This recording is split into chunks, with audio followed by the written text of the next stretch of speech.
Hello बच्चों, कैसे हो आप सभी। उम्मीद करते हैं आप सभी अच्छे होंगे। बच्चों, आज हम सुनेंगे तेनालीराम की कहानी कुत्ते की दुम सीधी। एक दिन राजा कृष्णदेव राय के दरबार में इस बात पर गर्मा गर्म बहस हो रही थी कि मनुष्य का स्वभाव बदला जा सकता है या नहीं।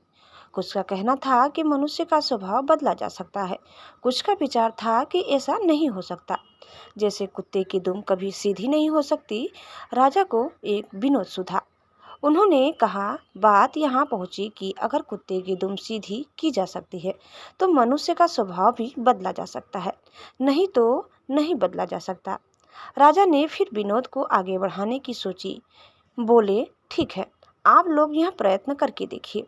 राजा ने 10 चुने हुए व्यक्तियों को कुत्ते का एक एक पिल्ला दिलवाया और 6 मास के लिए हर मास 10 स्वर्ण मुद्राएं देना निश्चित किया।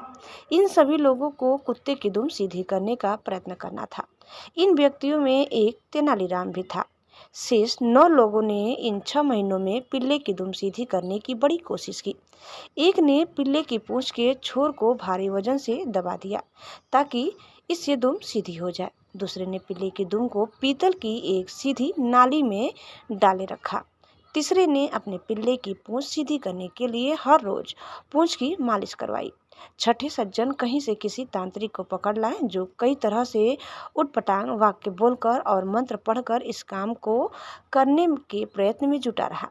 सातवें सज्जन ने अपने पिल्ले की शल्य चिकित्सा यानी ऑपरेशन करवाया। आठवां व्यक्ति पिल्ले को सामने बिठाकर 6 मास तक प्रतिदिन उसे भाषण देता रहा कि पूंछ सीधी रखो भाई, सीधी रखो। 9वां व्यक्ति पिल्ले को मिठाइयाँ खिलाता रहा कि शायद इससे यह मान जाए और अपनी पूंछ सीधी कर ले। पर तेनालीराम पिल्ले को इतना ही खिलाता जितने से वह जीवित रहे। उसकी पूंछ भी बेजान सी लटक गई, जो देखने में सीधी ही जान पड़ती थी। 6 मास बीत जाने पर राजा ने 10 पिल्लों को दरबार में उपस्थित करने का आदेश दिया। 9 व्यक्तियों ने हट्टे कट्टे और स्वस्थ पिल्ले पेश किए। जब पहले पिल्ले की पूंछ से वजन हटाया गया तो वह एकदम टेढ़ी होकर ऊपर उठ गई। दूसरे की दुम जब नली में से निकाली गई, वह भी उसी समय टेढ़ी हो गई। शेष 7 पिल्लों की पूंछें भी टेढ़ी ही थी। तेनालीराम ने अपने अधमरा सा पिल्ला राजा के सामने रख दिया।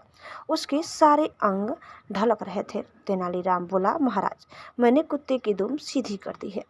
दुष्ट कहीं के, राजा ने कहा, बेचारे निरीह पशु पर तुम्हें दया भी नहीं आई। तुमने तो इसे भूखा ही मार डाला।